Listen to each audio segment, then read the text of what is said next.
Hello, everyone. Welcome to an epic edition of the Cybersecurity Matters podcast. I'm your co-host, Dominic Vogel.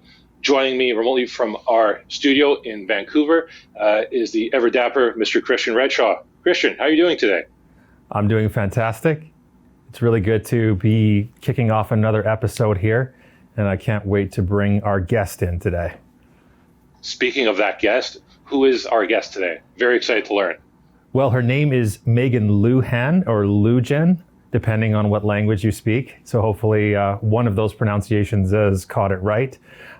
She is with Toshiba, and she also is a personal branding expert. And I am particularly interested in that unique combination of both. I'm looking forward to hearing her story, and I'm hoping that she can help me in the area of personal branding as well. She's a very engaging individual, so very much looking forward to the conversation. Christian and I will take a brief time out here. We'll welcome Maegan in here virtually, and we'll be back shortly. Hello, Maegan. Welcome to our show, Cybersecurity Matters. It's great to have you on with us today. Hello, thanks. So let's get to know you and let our viewers get to know you. Can you tell us a little bit about your journey and life story? Wow, let's just jump straight into the deep end there. Hello, everybody. It's fantastic to meet you. Thank you so much for tuning in and listening to my journey on the front end. My path to success is likely a little bit different than most. I'm a corporate person. I work at Toshiba. I manage a suite of portfolio of really cool tech. It helps people do things better and protect your information. But I got started in tech in a very different way. I grew up in and out of foster care. I ran away on my own at 14 years old and took care of my little brother. And I just became in love with technology as I was much younger.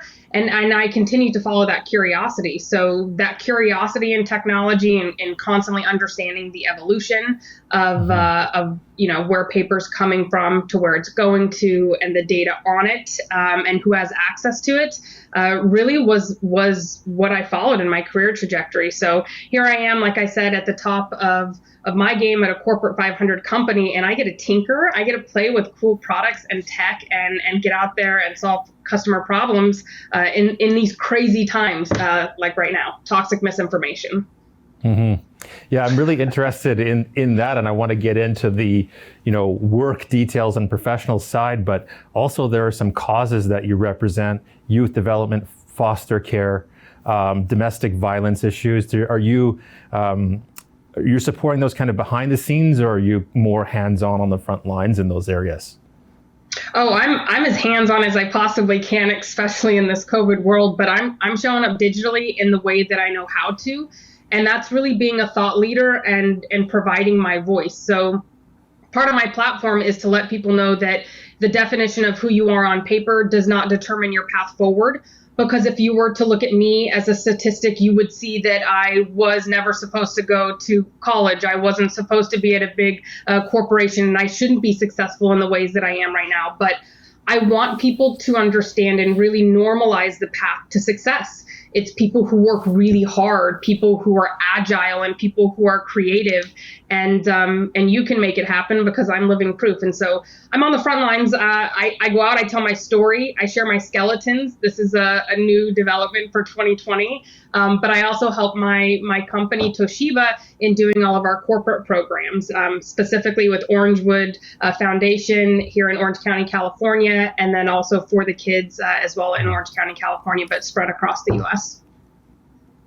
Maegan, you and I first connected on LinkedIn, I'm going to say several months ago. And from day one, I could feel that infectious awesomeness, just radiating from you. And I always appreciate what I just referred to as your daily dose of inspirational awesomeness, for the journey that you've gone on. And like you're saying there, statistically, beating those odds, but at least going out there and telling people that those odds shouldn't even be there.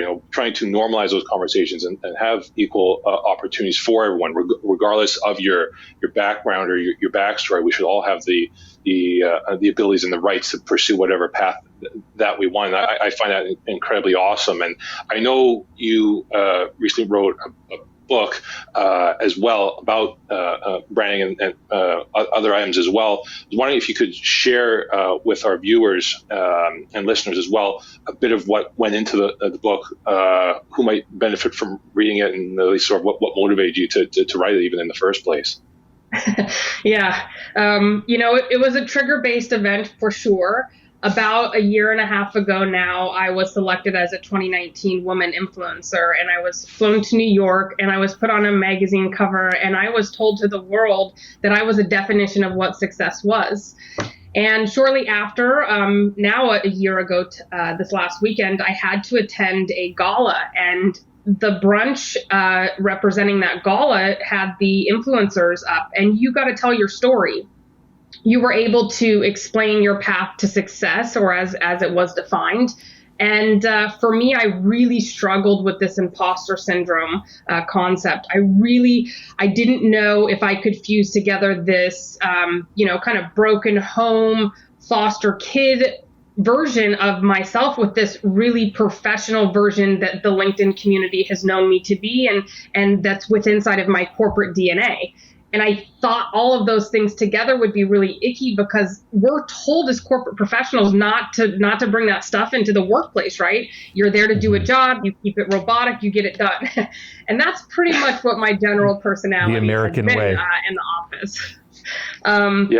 But a year ago, I had to get honest. I had to tell that story. And, I'm walking into this event, and a young gal runs up to me, and she goes, oh my God, you're her on the magazine cover. And I will tell you, that is in such a high contrast to the way that I grew up. That wasn't what I thought that I could be. A magazine cover wasn't the definition of success. Survival was to me. Turning from survival to a thriver, to learn how to do things differently was really where my head was. And so I got a real dose of authenticity at that point in time. And I realized that I could make a difference by just being authentic, and by just telling people who I was and where I came from, and that they too can become anything that they want to be. So enter in my book, long way to get there, 1 million little clicks, because it has been 1 million little clicks here, to figure out how to build a personal brand and how to show up digitally, especially in this COVID virtualized environment. And it's really complicated if you have a corporate environment and a personal or corporate brand already. So I figured out how to fuse them together. You were able to join me on my journey as I story told, where I came from, who I am, and what I stand for. And that is really what a personal brand is all about. You get to show up more categorical instead of, individual elements on LinkedIn these days. And I'm leaning into it. And I want to show other business professionals how to do the same, because when you show up as your full self, you're able to contribute and get lift in areas of your life that you couldn't even imagine. And that's my gift for 2020. I'm pushing it back at you. I absolutely love that. And on that token there, and I know you've mentioned there about how Toshiba is such a great supporter for people like yourself to be able to have that personal brand fuse with your quote unquote corporate brand. How important is it that maybe looking back, how important is it for organizations, both big and small, to encourage people to not have sort of a work image and a personal image, that those should be fused together? I remember back in my corporate days, there was corporate me, who I hated, and I'm very proud that he's now buried in my backyard. And then there was the real me, who I'm allowed to be now every day. So how important is it for organizations to embrace that? Because it sounds like Toshiba is able to unlock your full potential by allowing you to be you. So our company's missing the boat by forcing people to not be their true selves at work. Wow, that's a great question, and I'm going to come at this as a marketer, right? When I launched my brand, and this is a lot of what I talk about in my book, I was strategic to begin with. I understood Toshiba's mission, vision, and their values because that is rooted in who I am as a person. I chose to work for Toshiba because they had similar values that I have, agility and empowerment and bringing solutions to market, right? I knew there was already synergy there. So because of that, I can show up as my full self every single day on social, knowing that I'm representing parts of them and also myself. So I think you've got to find that connectivity and where those two layers are themselves. And then it's not a matter of should you, could you, it's a matter of how, right? How do you best represent that? I'm thankful for Toshiba because they've given me a platform. They've given me a runway, and the best one, honestly, that any woman could ask for in supporting my vision and really just trusting in my ability to execute based off of my experience and how I show up for them every single day. So this isn't a token opportunity. This is every day me having a reputation, which is my personal brand of showing up for my team, showing up for my functional leaders, showing up for my alliance partners. And this is just an extension of that, a strategic extension in the way it's packaged and communicated on social, which provides business benefits for Toshiba and also my own personal brand. That's amazing. I love hearing that. One more quick question before I flip it back to Christian. So when we're talking again about that personal brand, and building that personal brand, I know you've been an amazing proponent on that on LinkedIn. There's still so many people who are, and you mentioned earlier about being vulnerable and being authentic online.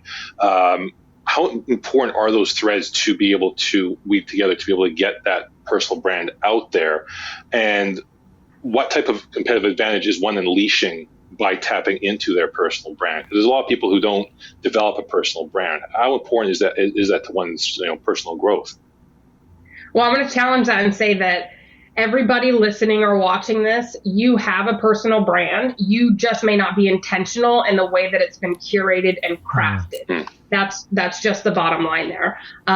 People are able to find you already online and they're making an impression of you. That's why we say a personal brand is your reputation, because quite frankly, it is. You can choose how you change your image online. And this is where marketing comes into it, right? We're taught as marketers to do the research, to understand the landscape and the differentiation and the positioning strategy, and then to shape all of that in a go-to-market and then to figure out where your customer is. The best part about personal branding is it's a story that's always being told, and it's your job to find your people. So you're actually put into a position where being authentic is the only way to drive an appropriate personal brand, because every single day you're looking for that differentiation. And I will tell you the same thing that we have always heard from, and it's written in like 900 variations of a quote, but there is nobody in this world like you. So stop trying to be somebody else or follow a different Instagram influencer and try to duplicate that person. You want to be you because you're your differentiation, your story, where you came from, the things that you have learned, your skill sets, the areas that you have overcome, and the energy that you've put into being the person you are today is what needs to be communicated, as well as where you want to be. So I would challenge it and say everybody has a personal brand. It's the way that you are communicating who you are, what you stand for, and where you're going. And what's exciting is that you get the chance to tell your story across whatever platform you want. So authentication and differentiation are required. That's the only way you're going to stand apart. You can't tell my story. I'm the only one who has this story, and you have a very different story. And to pull the thread back of technology here, a byproduct of technology is connectivity. And if we show up as our full self digitally, and we are in the groups of, Facebook pages or LinkedIn groups or following hashtags of things that we love, that we're passionate about, we're going to find our people. And those people are going to be ones that have similar likes and passions and are, loving doing gardening or Rubik's Cubes or collecting little duck figurines, like whatever it is. But get on with your bad self and chase the sunrise up the next morning, just being you, because that's who we want to see online. I love that. That's such an awesome mantra. Awesome. Maegan, I've been taking notes as you're talking. I'm your student right now. I can think of some barriers right now to developing a personal brand. And I think the thing that comes to my mind is once you really put yourself out there and you take a stand on things, criticism comes because not everyone's going to like you. There's going to be maybe a third of the people love you, third won't care, and a third will come and criticize and hate and troll you. And I would say that would be, one of my hesitations to really more fully be expressed online to the world at large. Would you agree with that? And what would you say are the barriers to developing a personal brand that you help your clients overcome? Really great questions. You need to get over it, first of all. The truth is not everybody's going to like you. Your people are not the ones who don't like you. You want to be around people who like you. And I promise you, my clients and people that I interact with, they know my personality and they already know we're going to be digital besties before we ever start any engagement. And it's because we have that level of synergy or elements in common, or that I'm poking them and pushing them or making them think in ways that they couldn't have thought previously, right? So it's about shifting mind and really following these people through. What I'll say, though, is, and I know this perhaps could be an exception, but I've not been trolled or bullied online. I've not had negative messages come at me. And I fully believe that it's because my purpose is known. My story is out there. I have neutralized the negativity that could be attached to it because I'm telling my story in my way, in my tone, with the conviction of the life that I have lived, right? So, I've had nothing but warmth. And that's honestly why, as a business professional, I live in LinkedIn more than most of the other platforms. And that's because you have high quality people who are rooting you on. You are attached to digital culture and a community that you are curating and you are intentional about on a regular basis. Wow. It's also important to note that people aren't going to like you, and you actually want that to happen because that's diversity of thought. Going back to technology, the only way we get good products is because we get diversity of thought. Because somebody wants to voice an opinion that is in contrast to what we believe in, it challenges us to think differently, which molds and shapes the outcome in a way that's more inclusive or that yields more holistic results for the tech or the program or the project, right? So it's okay if you find people who aren't going to like you. They're not your people. And if they're giving you feedback, receive it. Understand it, figure out if there's an importance to it, and then, move it on, put it in the comment box. Realize the people who you're going to impact are the ones who are going to be in your DMs. And I think that's the thing I want to focus on the most. While you may not see this in my LinkedIn feed, I probably get, I would say 100-ish minimum notifications, digital taps from people who are reaching out to me in more of a private setting, sharing their story, their pain, and then what they are looking to overcome. And I'm able to breathe a little bit of my life into them and give them a different perspective. And so the days that you get down when somebody beats you up, they will be balanced over the days that you help somebody or that you shift a mind for them to move in a different direction. I want you to screenshot that. I want you to save all of that into a clean place like a photo album or Google Drive or a Dropbox, so that when you get down, when somebody's coming at you, when you know that they shouldn't be in your intentions are in the good place, that you can go back and look at that and say, you know what, this is proof I was making an impact. And those people, my people, are the ones who are in my squad cheering me forward. Wow. Well, I had a question for you that got answered before I was able to ask you, which is why do a personal brand? And I mean, you guys have, both of you have gone there before giving me a chance. So that is just amazing. Let's get really practical. When you're starting someone off on the journey of going in the direction of a personal brand, what are the practical first steps that you take people through? That is the architecture of my book, in fact, because I'm a Project Six Sigma Toshiba data junkie geek person who likes to know exactly where we're going when we start a project. So my first book is vision, my second book is story, and my third book is tactics. Most people will tell you that you got to come up with a logo and, your color palette and just start posting. That's the third book. You don't want to do that until you figure out who you are. So I'm going to start you at vision. Vision is going to introduce a few brand pillars to you, which are really the key foundation points that you're going to work on, which is What's your purpose? That is your why. So in the Toshiba world, there's an Aikai guy as well, right? So it's all about finding out what you're passionate about, what your profession is, the things that really just make you smile as an individual. And once you figure that part out, you can build your mission, your vision, your values, and your principles. And that whole area that you're creating underneath your vision, you then turn into actions and objectives, right? Then we get strategic. We're like, okay, we know who we are. We know who our audience is. We know what we want to communicate to them. So now we can actually build out our strategy plan of where you want to show up, right? Is it going to be on, video? Is it going to be on audio? Is it going to be on social channels? From there, we move into the story section. You got to figure out what story you're going to tell people, because on average, it's going to take 7 to 8 touch points before somebody understands your brand message. That's why simple is better. Moreover, stories are better understood and received by the human brain. There's so much psychology and stats floating around that you could search that says 22 times the likelihood of people understanding a brand story than a brand product feature or benefit. That's why I really focus on the story section, because you've got to be able to grab somebody's attention, communicate a message, and make sure that they understand who you stand for really quick in this hyper virtualized kind of swiping, feed environment that we have. And then once you have that, you jump to the last part, which is tactics. And then you get to be whimsical, and you get to figure out brand psychology.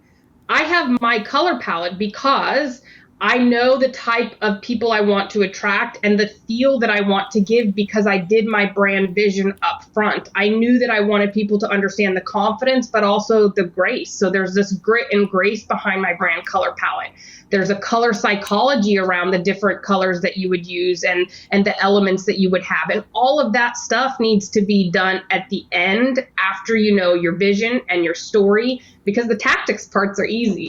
And that's what I do for Toshiba. I get to launch products every single day for them and show up and represent technology. And that the tactical part was easy. It's what are we launching? Who is it for? What does it do? And what channels are you going to deliver it through? So that's how you do it. I learned a lot. You crystallized that for me. I love it. You have me sold. Maegan, I absolutely loved the high energy that you came in with today. And like I said, I absolutely love engaging with your content on LinkedIn. Other than LinkedIn, if someone does want to get a hold of you, is LinkedIn the best spot to reach out to you, or are there other platforms or means that they can connect with you? My primary knowledge hub is my website, meganlujan.com. I would certainly subscribe to the newsletters on there. But aside from LinkedIn, where you'll certainly get the more corporate polished look, Instagram, I throw a lot of stories up there of my life as a woman in technology, behind the scenes here, doing the stuff and delivering the products. So come join me. That's awesome. Maegan, thank you again so much for your inspirational awesomeness. This totally delivered. You absolutely crushed it out of the ballpark, and thank you for telling Christian to get over himself. That was the highlight of my day. So thank you for that. Just go find your people. We're here. Yeah. We'll see you online. Make every click count. That's wonderful. But thank you again so much for taking time out of your day to join us. Really appreciate it. Thanks, guys. I appreciate the opportunity. That was as far as the most awesomely engaging conversation that I think that we've had recently. Really dying to know your thoughts on that conversation there, Christian. It just felt like what was missing was a live studio audience where she delivers the speech, drops the mic, and everybody claps. So maybe we could edit that in at the end of the video. That would be awesome. The ways that she laid out those 3 things, the vision, the story, the tactics, and putting the horse before the cart, to me, it crystallized things for me, and it helped me personally. So I got my wish here out of this conversation, and I just want to thank Maegan so much. Yeah, I think I highly recommend following Maegan on LinkedIn if you're on that platform, or even on Instagram, as she mentioned. She's very, very good at sharing her story, sharing a narrative in a very compelling and engaging way, and really helping everyone realize that we all have the power to unleash our own personal brand. We just need to choose to embrace it. So very grateful for that conversation. And as always, we hope that our viewers and listeners enjoyed that conversation as well. I want to remind everyone that if you want to check out the other podcasts under the Conversations That Matter umbrella, please be sure to check out the Conversations That Matter YouTube page. But again, thank you again for taking time out of your busy day to spend a little bit of time with Christian and I. We always appreciate that and enjoy your company. Until next time, be well, be safe, be awesome. We'll catch you next time on the Cybersecurity Matters podcast.